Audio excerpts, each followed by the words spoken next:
ये बारिश लग रहा है आज कहर ढाने वाली है। इतनी तेज बारिश तो मैंने आज तक नहीं देखी। माँ, जब तूने नहीं देखी तो मैं कहाँ से देखूंगा।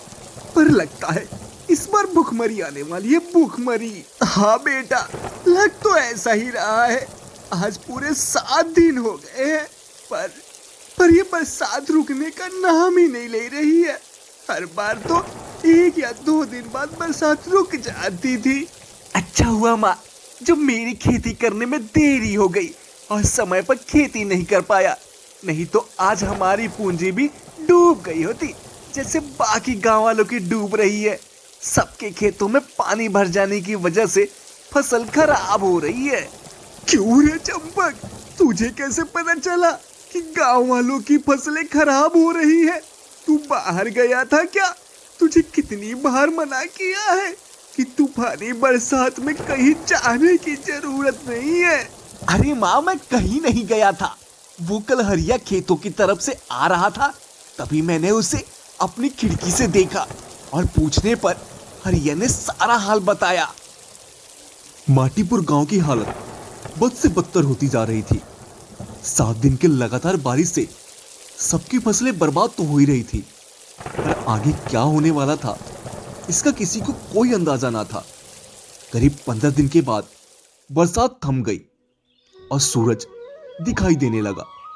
सूरज को देखकर सभी खुश तो थे, पर आगे क्या करें और क्या ना करें, यही सब एक दूसरे से बातें करने में लगे थे। मैं तो कहता हूं सबको अब शहर ही चलना चाहिए। इस बार की सारी जमा पूंजी तो खेतों में लगा दी थी, वो तो डूब ही गई, पर अपना घर परिवार तो चलाना ही है ना भाई। हाँ हाँ बेटा, तू सही कह रहा है। आखिर कितने दिन यहाँ भूखे मरेंगे। अभी तो जब तक अनाज है चल रहा है, पर आगे आगे का क्या होगा ये भी सोच विचार करके चलना पड़ेगा।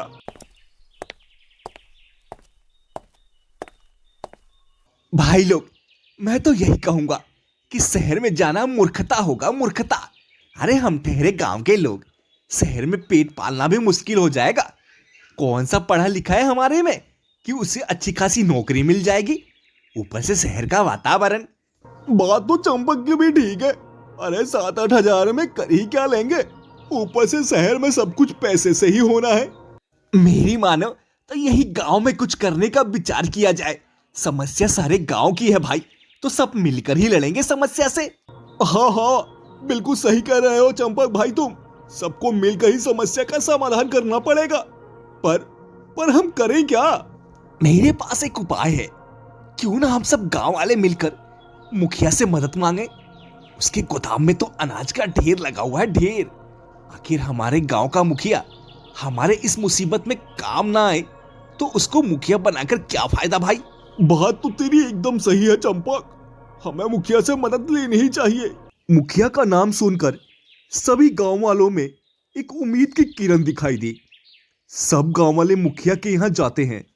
मुखिया जी, हम गांव वालों को आपकी मदद की जरूरत है।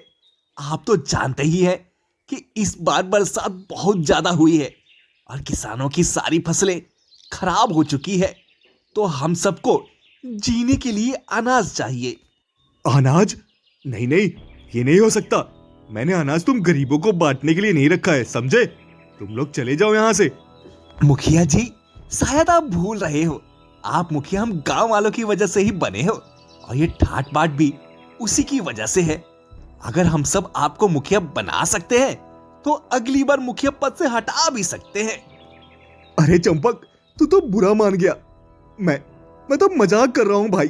अरे मेरा जो भी है सब तुम लोगों का ही तो है। जाओ, गोदाम में से अपने अपने लिए अनाज ले जाओ।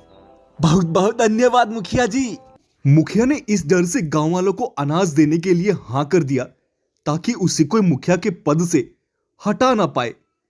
पर मुखिया अब अपने दिए अनाज के बदले गांव वालों से बदला लेने की सोच रहा था। ये गांव वाले मुझसे अनाज तो ले गए, पर इसकी भरपाई गांव वालों को करनी ही पड़ेगी, वो भी भारी कीमत देकर। इसके लिए सिर्फ एक ही तरकीब है।